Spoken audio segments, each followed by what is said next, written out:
Assalamualaikum dan hai kawan-kawan. Nama saya ialah Aisyah Afrin dan saya berumur 10 tahun. Pada hari ini saya akan menceritakan sebuah cerpen yang bertajuk Kemurniaan Hati Kisuke daripada Dewan Pelajar. Jom kita mulakan. Pada zaman dahulu, tinggal dua orang adik-beradik di sebuah kampung di negara Jepun. Ibu bapa mereka merupakan petani yang miskin. Si abang Kitaro memiliki sikap yang sangat kasar, pemalas dan suka berbohong.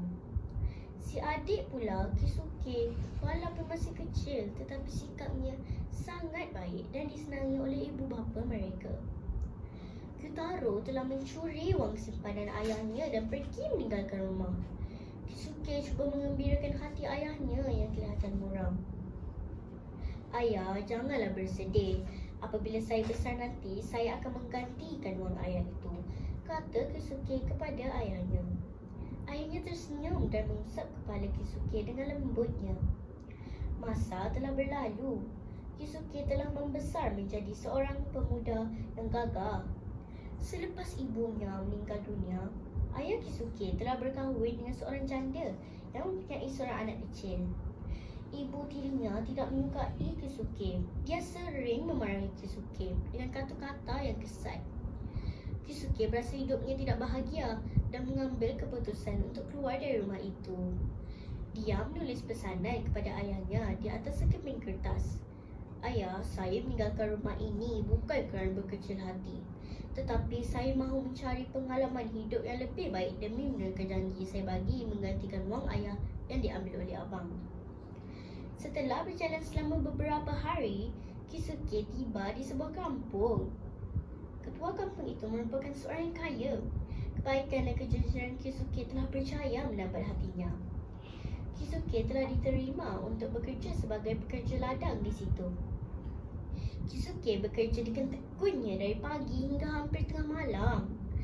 Setelah sebulan bekerja, majikannya memberikan wang gaji dan upah tambahan kepada Kisuke kerana kerja lebih masa yang dilakukannya itu.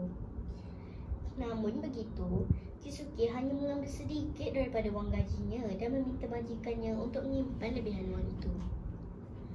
Kisuke, mulai hari esok, kamu ditugaskan untuk menjadi pengawas pekerja di ladang. Gaji kamu juga akan dinaikkan setaraf dengan jawatan kamu. Selepas selesai waktu bekerja, kamu boleh melakukan pekerjaan sendiri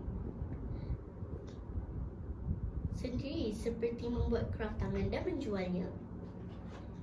Wang daripada hasil jualan itu menjadi milik kamu sepenuhnya. Majikannya memaklumkan hal itu kepada Kisuke. Kisuke bersetuju dengan cadangan tersebut. Secara kebetulan, dia mahir menganyam jerami untuk dijadikan selipar. Hasil anyaman selipar jeraminya itu mendapat sambutan daripada penduduk desa di situ. Setelah sekian lama bekerja dan wang simpanannya sudah banyak, Kisuke meminta izin daripada majikannya untuk pulang menziarahi ayahnya di kampung. Dia mahu menghadiahkan wang itu kepada ayahnya. Majikannya mengizinkan dan memuji sikap Kisuke yang berbakti kepada bapanya.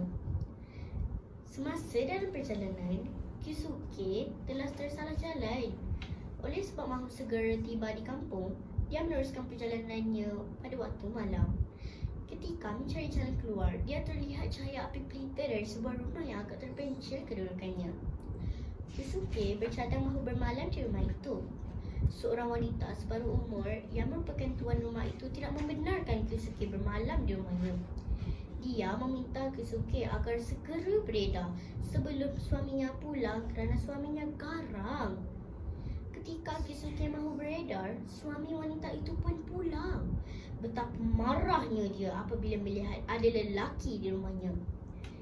Kisuke ditangkap dan semua barang serta wang miliknya dirampas. Kisuke merayu kepada lelaki itu agar mengembalikan sebilah pedang yang merupakan pemberian majikannya. Namun begitu, lelaki itu tidak mengindahkan permintaan Kisuke.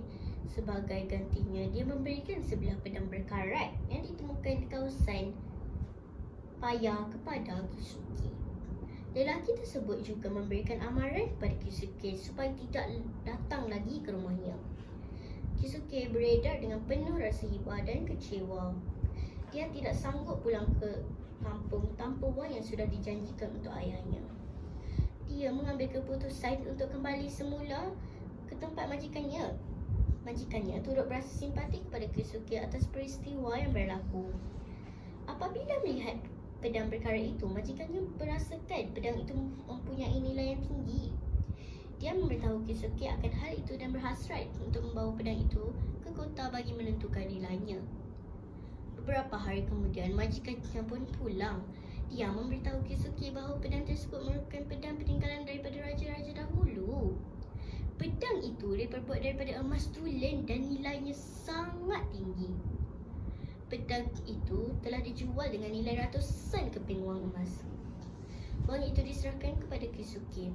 Kisuke berasa sangat bersyukur. Terima kasih tuan, saya cuma akan mengambil 100 keping wang emas sebagai hak saya yang dirampas oleh perompak itu.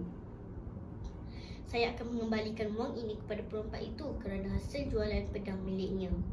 Jika saya turut mengambil wangnya, bermakna saya juga menjadi perompak sepertinya.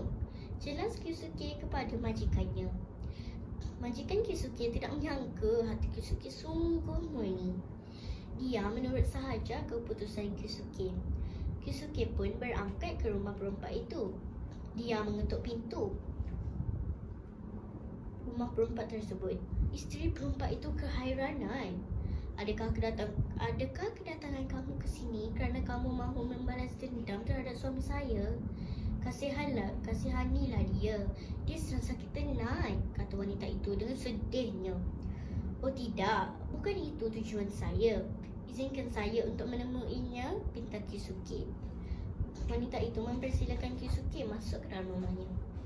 Apabila melihat kedatangan Kisuke, perompak itu ketakutan.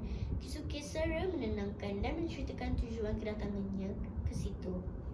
Perompak itu sangat terharu setelah mendengar penjelasan daripada Kisuke. Siapakah kamu? Aku tidak menyangka hati kamu sungguh murni, kata perompak itu dengan suara yang tersekat-sekat. Kisuke pun menceritakan asal-usulnya. Alangkah terkejutnya perompak itu apabila mengetahui kampung kelahiran dan nama ayah Kisuke. Perompak itu mengatakan bahawa dia ialah Kotaro. Maafkan abang Kisuke. Sampaikan salam kemaafan abang kepada ayah. Abang sudah tidak dapat hidup lama lagi. Abang mohon kepada kamu agar menjaga kakak kamu ini setelah abang tiada nanti. Setelah mengucapkan kata-kata itu, Kotaro pun mengembuskan nafasnya yang terakhir. Kisuke memeluk tubuh abangnya yang telah kaku. Isteri abangnya turut bersedih. Kisuke berjanji akan menunaikan amanah abangnya itu dengan sebaik-baiknya. Itulah ceritanya. Sekian, terima kasih. Bye.